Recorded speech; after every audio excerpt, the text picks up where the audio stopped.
Hey, thanks for joining me. I thought that it would be time to look at the Nick Manabat Artifact Edition again, real quick, just to revisit. I was looking at my old videos and I saw that it was 1 year ago. As of this recording, it was like 1 year ago within the last 4 or 5 days. But yeah, it's been a year since I got this book in my hand and I put up the video. When I got it in the mail, I recorded a video that night and then put it up the next day. It was so exciting to get my hands on this thing. And, you know, I draw my own comics. I like to do my own artwork, and showing off any kind of artist edition is always something I'm really excited to do. And this Nick Manabat one, it deserves to be seen again. It's out there and only in very limited quantities. You probably won't find one. This was put together by a group of fans who got together on social media, Facebook, on a Wildstorm group, and they kind of put together this project and got contact with Nick Manabat's family and got access to original artwork, and kind of crowdfunded the cost of this thing just kind of privately. And it's a brilliant, beautiful book. It's not very thick, you kind of see, because, you know, for those who know, and maybe some of you who don't, Nick Manabat, young guy, was hired by Jim Lee and Wildstorm back in the 90s. And, excuse me, he, I think it was leukemia, cancer. He died very young. His a little tribute to him here, 1972 to 95. So, you know, he died the year I graduated high school. Just a young guy, but extremely talented. Everyone was really into his work. He did a little bit of work on this series called Cybernary that first showed up in the back flip side of Death Blow that Jim Lee was putting out. And my memory is that everyone was just blown away by what he could do. I liked his work when I was younger, but it wasn't exactly my favorite thing, but I could tell that there was something there. But then, of course, there wasn't a lot of work produced, and then it wasn't too long after that we kind of found out that he had passed away, and that really, really sucked, obviously. But being older and just getting a chance to look at this book and see his original artwork in the black and white, you just got to appreciate how talented the guy was at such a young age. To be only as old as he was, and just in his early 20s, and be able to produce work like this. Can only imagine the possibilities that could have been had he not gotten sick and passed away. So it's really cool that these the Facebook group of guys were able to make this book, and they were trying to get as many people as they could get to buy into it, because the more people that joined up, the less the overall cost per book was. I'm trying to remember what I paid. I want to say it was something like 80 bucks, which is really not bad for a beautiful book like this. But like I said, I've already done a video on this. I went into it at length, and my intention is just to kind of do a quick flip through this. For those, my channel has grown significantly in the last year, and there might be a bunch of people that haven't had the opportunity to see this. Maybe a bunch of people who don't even know that it exists. And like I said, you're not going to find copies of this. It was the one of the requirements is that, because when you get this thing, let me check in the back, they're specifically numbered. Like I've got number 69 of 81, and they kept a list of everyone, like who got which, what number. The idea is that they don't want these to be like, you know, people to buy them and then put them up on eBay and flip them for a profit. That's not the point. These were made for the fans who appreciate artwork, to honor the guy who, you know, like I said, passed away long ago. So the chance of you finding this is slim to none, unless you find somebody who's got a copy and offer them an exorbitant amount of money. But also the thing was, is the guys who made this said that if we find out that you've sold it, obviously we can't stop you from doing whatever the hell you want to do. But any future books that we produce, you will not be allowed to participate in. So, you know, pick your poison. So, knowing that it was very limited, I really wanted to make sure I got a copy of it. and I'm very glad that I did. In my first video, I read this entire thing. I'm not going to do that again. We're just going to get into the work.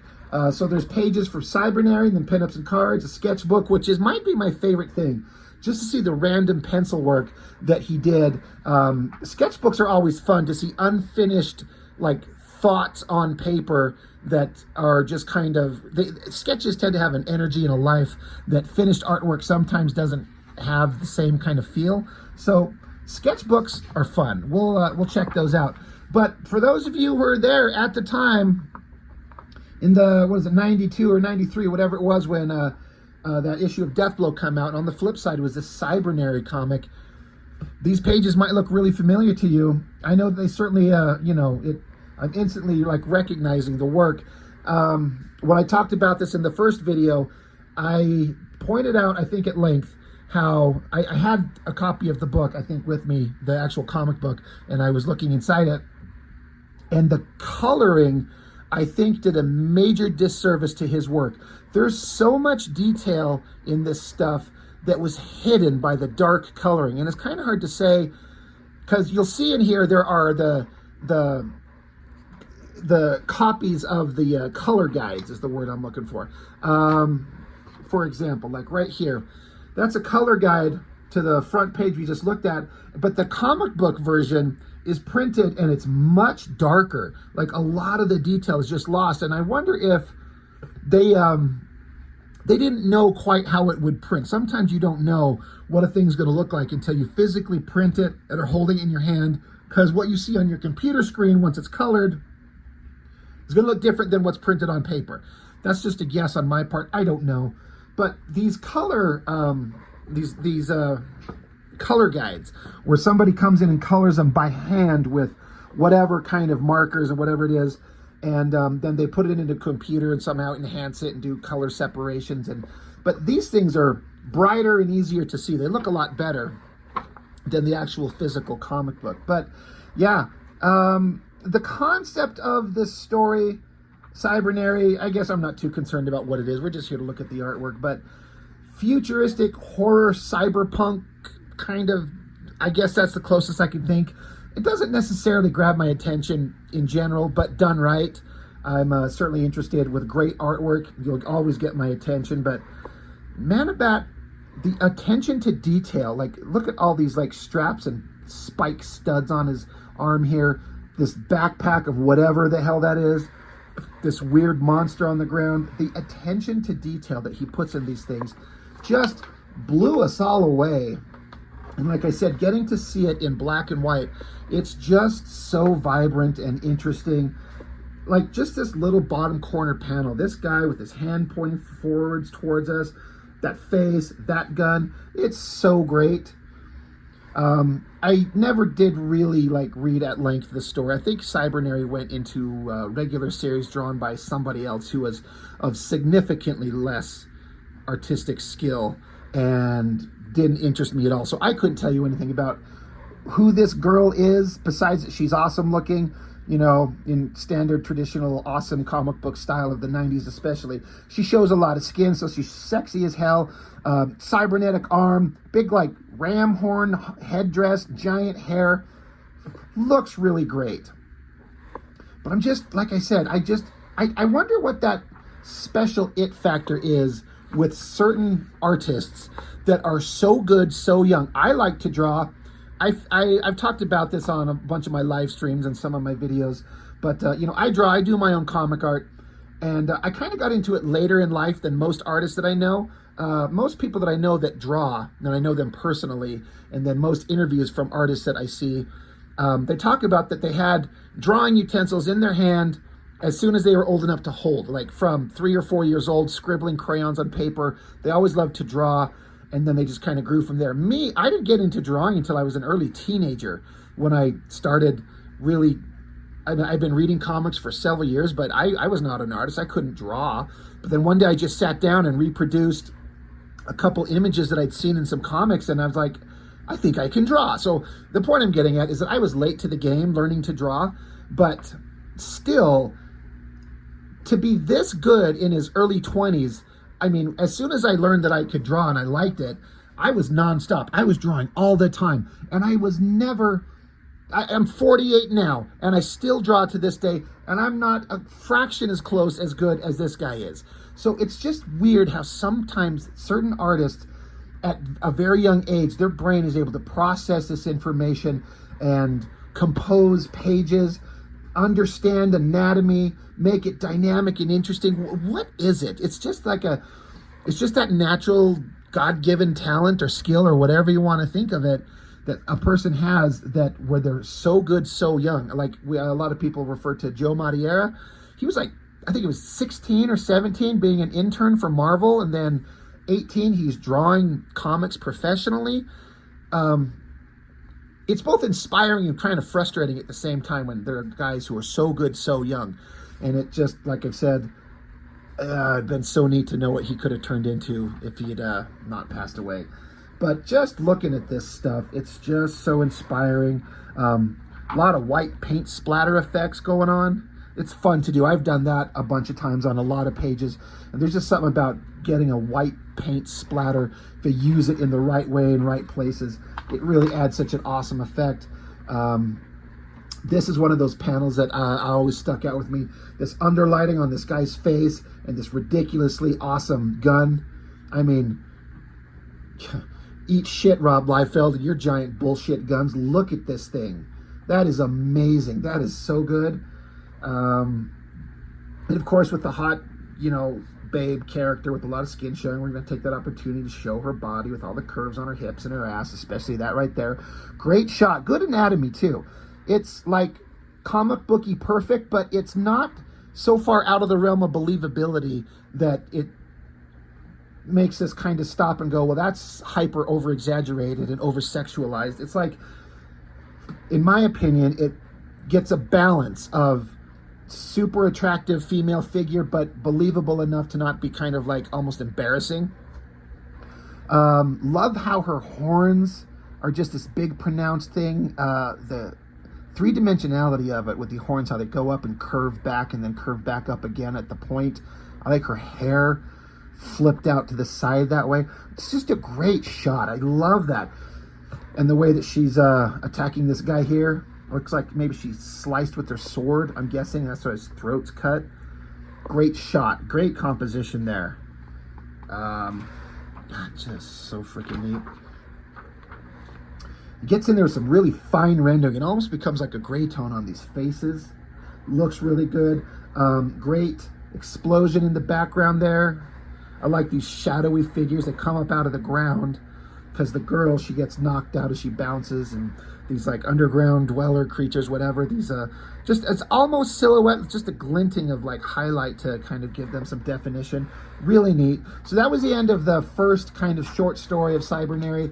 Get into the second story. Another great cover, creepy with the face up here. Love the roses, the face here, this female figure there, and then just how much detail he puts into this. They're not like young, youthful, hyper-muscular, beautiful, superhero comic book figures. They're like old, withered men with a lot of character in their face. The folds and the noses and the wrinkles in the eyes. It's all so great. And it goes all the way into the distance. So I wonder how long it took him. I believe that... I mean, you understand, you look at a page like this, this takes some time to do. So in the studio, I believe I was told he has had a reputation of being great, but kind of slow. But I think that everyone was like, maybe we'll work on speed, but when it looks like this, kids are going to be interested, and we all were. Creepy looking face there. This guy's half shredded. Like half his face is torn off. I like the uplighting on that shot there. The eye and the nose. I wonder if you would take reference on things. Because back in the 90s, it's not like you just get your smartphone and snap a picture or Google image search, something. You had to oftentimes just make your own reference. I wonder if that's what went on there. Great rotting zombie creature there. Cool floating spaceship in the sky. We're coming up, I think it's this next page, double page spread. Fuck yeah. Out of this like giant evil villainous ship, and then these majestic, regal, villainous characters come down. God, look at this woman's face and like the links on the chainmail headdress stuff connected from her eyepiece up to her ear. It's beautiful. It's an amazing design, and what a pain in the ass to draw all that detail over and over. Speaking of pain in the ass to draw, but amazing. I wish that it's hard when you have the fold in the book, the crease, to kind of hide some of the work here, but look at the designs on these guys. Like, what an epic, regal-looking villain here. It's got lipstick on. It looks like nose ring, ridiculous giant horns. What a shot. I wonder if these pages were put out. I'm not saying the family should, but I would suspect the family, that of Nick Manabat, if they were to put these pages out there to sell, I wonder what kind of price they would fetch.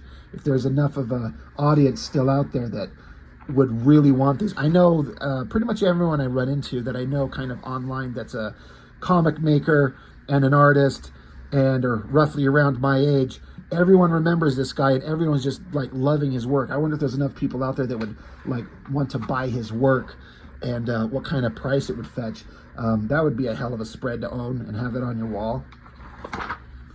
And then this shot of this guy, again, just the details on his outfit, this little like sun god knee guard thing there, and the spikes on this boot. Like, I would just freaking die if I was like tasked with drawing this on a sequential page over and over and over. It's amazing for a single illustration, but there's something to be said for like simplistic costume design when you have to draw this same thing over and over.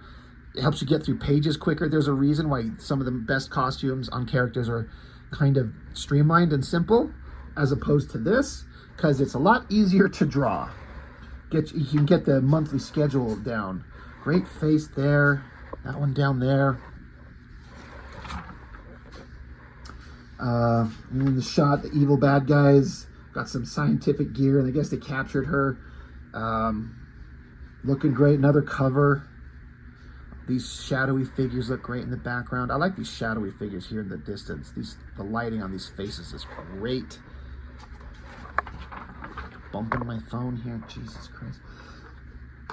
Another great shot of multiple shots of the woman's face as she's captured. She's got that like mouth guard on her face so she can breathe in the water tank that she's in. All these shots of her energy pouring out of her eyes like lightning bolts. Great shot there.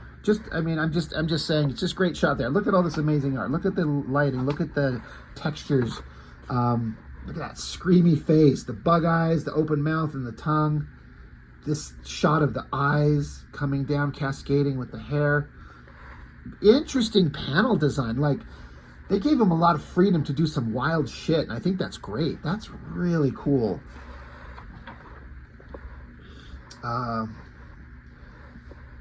When we don't have awesome monsters and regal epic villains and hot babes, it's a little bit less interesting. It's all still good, but you got to have pages to tell the story, and so sometimes you don't get to draw everything super awesome, but then you get to the shit that's super awesome. Love these shots. I think I was talking in the original video how I wouldn't be surprised if we had some photo reference for the anatomy on these. He clearly understands photo reference and how to draw from life. And sometimes people that you can over-rely on photo reference, and it's too much because it looks stale and lifeless. But there's a balance to be found to understand the human figure and keep it kind of rooted in some reality, but make it dynamic and interesting and awesome for a comic book. That's what we got here. Another great cover. Whatever this figure is with these these weird little arms, like it's got 4 arms, but coming up out of this little shoulder harness. That is creepy as hell. It's like it's connected by its head to this giant technological device in the background. Love this splash page. All these faces, perfect lighting, great female figure, like muscular anatomy, little glowing eyes. It's sexy and creepy at the same time. What a great page. That one looks fantastic. So cool. And then, good Lord, bunch of characters rushing in, guns drawn, just to start attacking. The amount of time it would have taken to do this double page spread is just, it's just astounding to think of. So good. I'm sorry if I'm blowing by these pages really quick, but like I said, I've already done a video on this. I'm trying to keep it a little bit shorter because it's a revisit. We've already seen it. But like I said, it's been a year, and I'll take every chance to flip through an artist edition all the time. Yeah, I'm just checking out the crazy design on this thing up here. All the technological stuff. It's creepy. Great face right there too.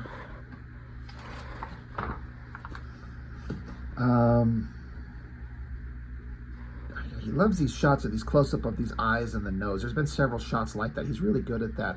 Like this shot of this guy getting split from neck to nuts. Really cool. Great face there. Yeah. But that's kind of all the storytelling pages. The rest is pinups and cards and sketchbooks and stuff like that. So again, not a lot of pages out there, unfortunately. So pinups and stuff. This is a Wetworks character. I think I was saying that I kind of like these silhouetted shadowy figures a little bit more than this main one. I know that's weird to say because this definitely looks awesome. A lot of detail. Love the werewolf faces down here. But those shadowy figures, I really dig that. I think that's another Wetworks thing for Will Spartacio's characters. So good. Oh yeah, this was a villain. I think this was like the werewolf leader of Wetworks. You know, you got like a old kind of chubby guy with a beard and long hair. Draw a pinup of this boring motherfucker. And he takes this face shot and gives it he throws everything in there. Good hands, good lighting. Don't know what you could do else to it to make it any more interesting. You know, you got a boring subject matter, find a way to make it interesting.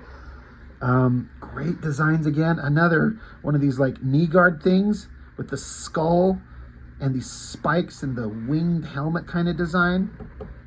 So badass. Love that. I'm guessing like a vampire monster face. Cards. These are fun, kind of sketchy things. This one, it's Manabat, but it's inked by Scott Williams, and you can kind of see it if you're kind of familiar with Scott Williams inks. I can see it in there. I think Manabat's work definitely looks best when he just inks himself. But these are, you know, that picture of Spartan and Warblade. They're kind of fine, but not that great. Here's Backlash. That's a pretty badass cover. Great anatomy. Now we get into the stuff I'm kind of a big fan of. Sketchbook. Like, there's the rough sketchbook of the cover. Let's see. I'm not really able to show it. Like, you can kind of see how it starts in a rough sketch and then he just takes it to final drawing. But this stuff is just fascinating. I love these pencil drawing of these hellhound demon wolf things. The understanding of the anatomy and then pushed to this ridiculous over-the-top monstrous extreme is like perfect on all of these. They're so neat looking. Drawing animals is hard. Drawing their like rear legs where they're kind of angled back with those two joints. There's a specific term for animals whose legs kind of are jointed backwards from what we think of as normal. So good. Like creepy ass monsters. I wonder if Nick Manabat's something would have been, I wonder if he would have been a good fit to draw like a Spawn comic, because I've talked at length how Spawn's a boring ass concept, but it's always about horror imagery and scary shit. And a guy that draws freaky, creepy stuff like this, he maybe could have made an interesting artist on Spawn. That would have been an interesting thing if McFarlane would have been able to grab him up. Great faces, great perfect shadows. Man.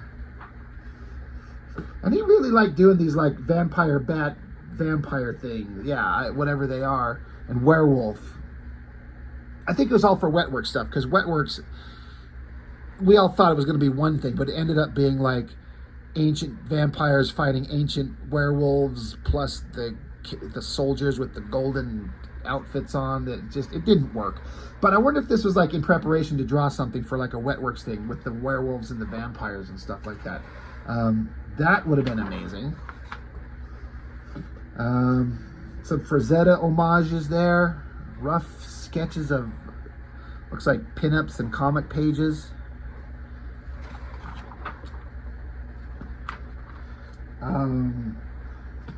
Don't know what this guy is, and I wonder if it's like a original character of his own at the time. That would have been cool. And then we get the color guides by Joe Chiodo.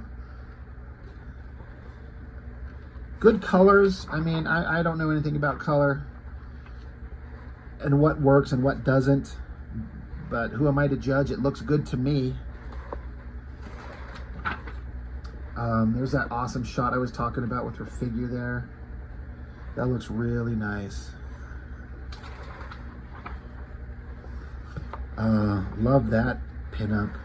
That's a great shot. I wonder if this, I don't know if I've ever seen this in like when it was like scanned in and with computer color separations on this image. I don't think I ever saw this image finished. I bet that looks awesome. That looks really cool. Looks like these are in very rough shape. The scans that they took, like the originals, were probably in really bad shape. That's why they're kind of faded out and kind of ugly. Still neat looking though. So yeah, this color stuff, fantastic. There's that awesome double page spread. Great stuff. We're almost to the end. Yeah, there's that boring ass shot there. Another boring ass old man there. There's that backlash shot.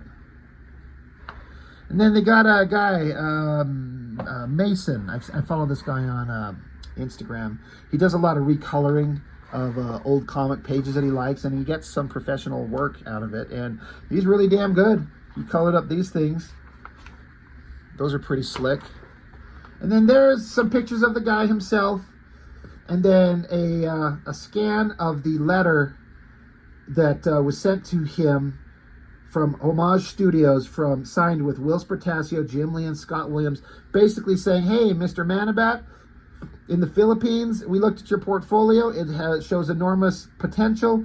We feel like with the right contacts and proper guidance, you could be a amazing professional comic artist. We'd like to invite you to come to our studio. We'll train you in the finer points of being an artist. You'll be an apprentice where you'll be paid with us. Let us know if you're interested. Oh my God, this is everything anybody who's an artist has ever dreamed of, getting a letter from Jim Lee saying, come draw for me. There's a great panel down here with all those pages. Well, several of the pages he's drawn scattered out here while he's working on them. I do the same thing with my own pages. I'll set them up on my desk here and look at them, as many as I can at one time, just to see everything.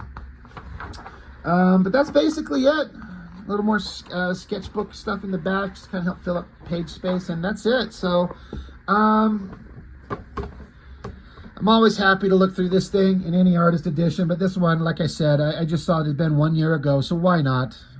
Let's show it out there. People seem to dig it. So I guess that's all I've got. Nick Manabat, it sucks that the guy died. It really, really sucks. You know, my condolences to their family. I know it's been decades, but at least his work gets to live on, and it's out there for those of us who know and who understand and appreciate it.